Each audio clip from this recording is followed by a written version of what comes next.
Assalamualaikum warahmatullahi wabarakatuh. Salam sehat untuk Bapak Ibu guru di seluruh Indonesia.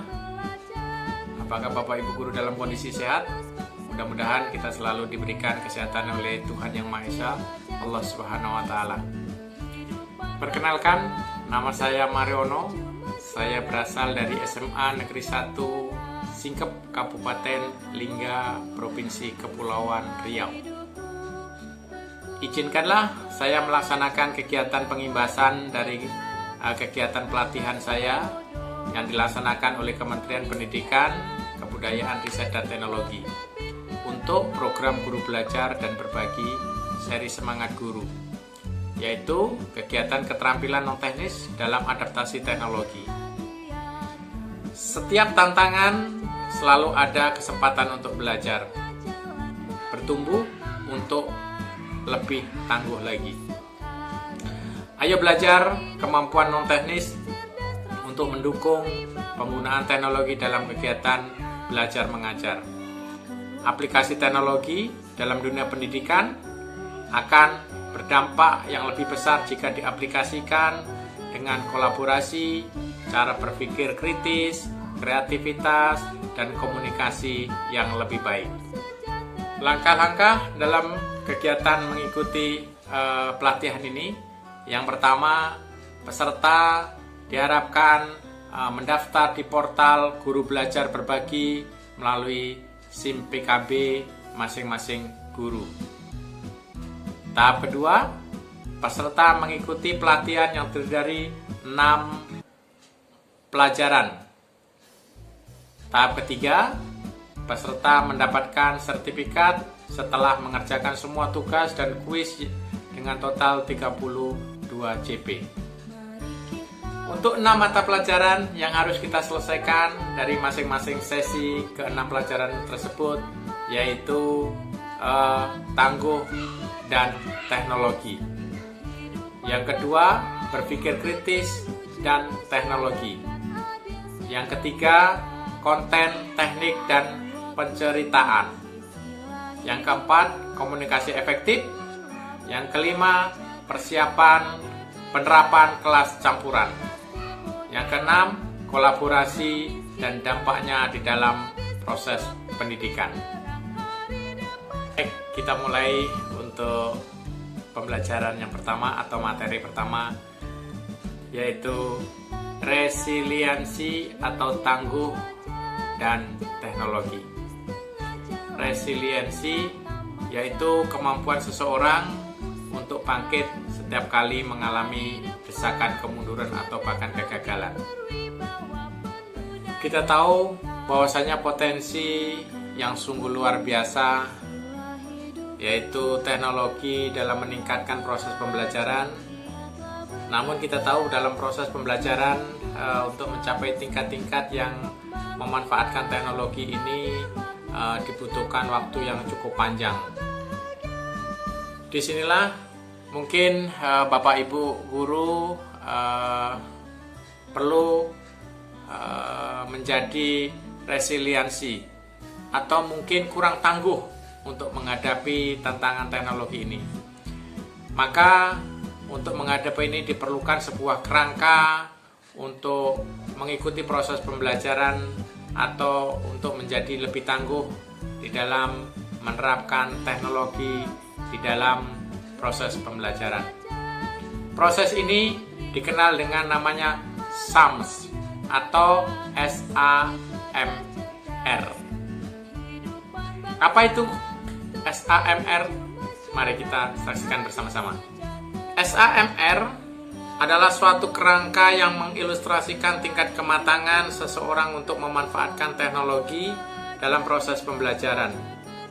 Tingkat kematangan ini terdiri dari tingkat pemula sampai tingkat mahir, di mana SAMR ini singkatan dari substitution, augmentasi, modifikasi, dan redefinition. Semakin matang kita dalam memanfaatkan teknologi dalam pembelajaran, semakin besar proses peningkatan dari hasil yang terjadi dalam proses pembelajaran. Materi pelajaran yang kedua yaitu berpikir kritis dan teknologi. Jadi Bapak Ibu, di sesi kedua ini nanti akan menyelesaikan beberapa kuis yang terkait dengan tema berpikir kritis dan teknologi. Apa sih sebenarnya berpikir kritis itu? Kata berpikir kritis sudah menjadi kosakata yang ada saat ini di dunia pendidikan, yaitu guru dituntut untuk mampu menumbuhkan cara berpikir kritis ini kepada siswa-siswa di sekolah. Bukan hanya sebagai sebuah kemampuan, tapi juga sebagai kemampuan keterampilan yang harus dimiliki oleh setiap siswa. Namun demikian, banyak dari kita yang tidak sadar apa sih sebenarnya berpikir kritis itu. Berpikir kritis adalah sebuah kemampuan untuk mengobservasi, merefleksi, menalar, yang disiplin, mahir dan aktif dalam membuat konsep diri, menerapkan, menganalisis, mensintesis, atau mengevaluasi sebuah informasi.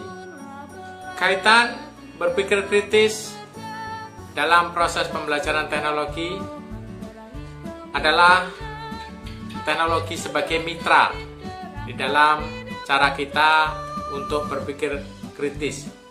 Teknologi dipakai untuk mempraktekkan cara berpikir kritis.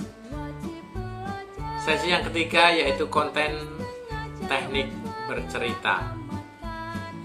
Apa sih sebenarnya bercerita itu atau kemampuan bercerita itu?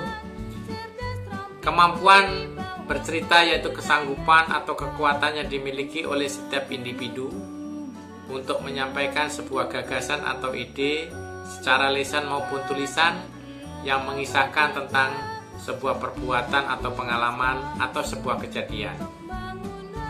Konten adalah segala bentuk komunikasi terutama audio, video, visual yang berisi sebuah informasi, hiburan, atau bahkan ajakan. Di dalam sebuah konten akan terisi tahap-tahapan. Yang pertama, membuat sebuah rencana. Yang kedua, melaksanakan atau mengeksekusi. Yang ketiga, memasarkan atau memviralkannya.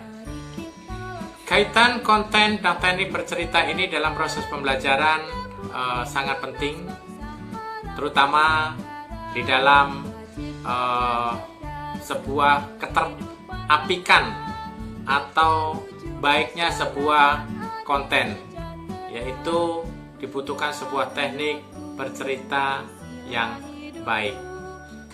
Untuk lebih jelasnya, nanti Bapak Ibu bisa membuka sendiri portal yang ada di program Guru Berbagi di kegiatan kepelatihan. Yang keempat yaitu komunikasi efektif dalam proses pembelajaran. Di dalam komunikasi efektif diperlukan sebuah proses pertukaran ide, pemikiran, pengetahuan, dan informasi yang disajikan dengan cara yang paling dipahami oleh peserta sehingga tujuan dengan niat ini bisa diterima lawan komunikasi dengan baik. Sesi yang kelima selanjutnya yaitu penerapan kelas campuran. Metode belajar campuran adalah penerapan kelas di mana kelas ini menerapkan proses pembelajaran campuran sehingga siswa mendapatkan pengalaman belajar yang optimal dengan mengadopsi konsep pembelajaran.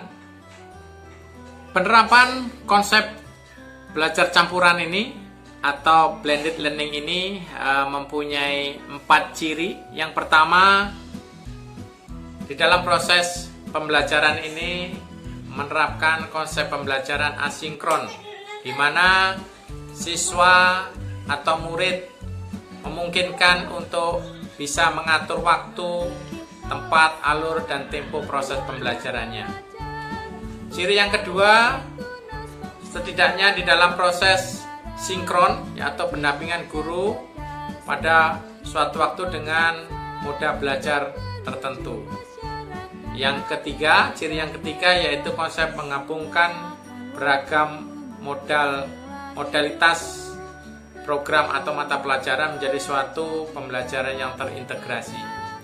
Sedangkan ciri yang keempat, membantu murid menjadi pelajar merdeka yang mempunyai komitmen pada tujuan mandiri dan cara yang reflektif dalam mencapai sasaran proses pembelajaran yang disepakati. Sesi yang keenam yaitu mengkolaborasikan semua proses pembelajaran dari sesi 1, sesi 2, sesi 3, sesi 4 sampai sesi 5. Nah, di dalam kelas ini guru dituntut untuk mampu mengkolaborasikan semua proses ini sehingga bisa menghasilkan sebuah proses pendidikan yang bisa menggabungkan antara kemampuan akademik, kemampuan keterampilan dengan mengadaptasi sebuah teknologi saat ini. Demikian proses pengimbasan yang bisa saya lakukan, mudah-mudahan ini bisa bermanfaat. Dan salam sehat selalu, salam berkarya, salam semangat untuk selalu belajar. Salam sehat selalu. Assalamualaikum warahmatullahi wabarakatuh.